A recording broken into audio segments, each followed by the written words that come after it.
शहरातील संतनगर परिसरातून एका अल्पवयीन मुलीचे अपहरण झाल्याची घटना समोर आल्यानंतर परिसरात मोठी खळबळ उडाली होती. विवाहाच्या उद्देशाने बळजबरीने पळवून नेल्याचा आरोप असलेल्या या प्रकरणात पैठण पोलीस स्टेशन यांनी अवघ्या 48 तासांत यशस्वी कारवाई करत मुलीची सुखरूप सुटका केली आणि मुख्य आरोपीला अटक केली आहे.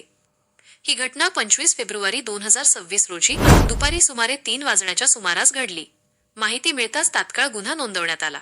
प्रकरणाचे गांभीर्य लक्षात घेऊन वरिष्ठ अधिकाऱ्यांच्या मार्गदर्शनाखाली 4 विशेष पथके तयार करण्यात आली.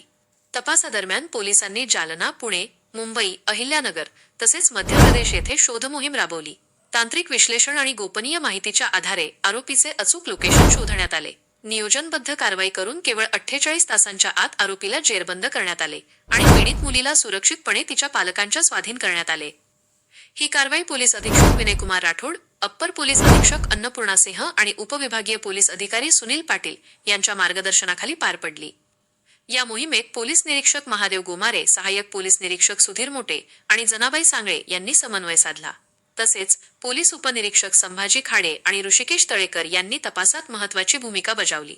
पोलीस अंमलदार राजेंद्र जिवडे, कल्याण ढाकणे, योगेश तरमाळे, विलास सुखदान, अंकुश शिंदे, कृष्णा दुबाले, संतोष तोडकर, राहुल बल्लाळ आणि संतोष खिळे यांनी प्रत्यक्ष कारवाईत सहभाग घेतला. महिला अंमलदार रंजना सूर्यवंशी, सुजाता बराटे आणि कोमल कोतकर यांनीही महत्त्वाची जबाबदारी पार पाडली. सध्या पुढील तपास पोलीस उपनिरीक्षक ऋषिकेश तळेकर करत आहेत.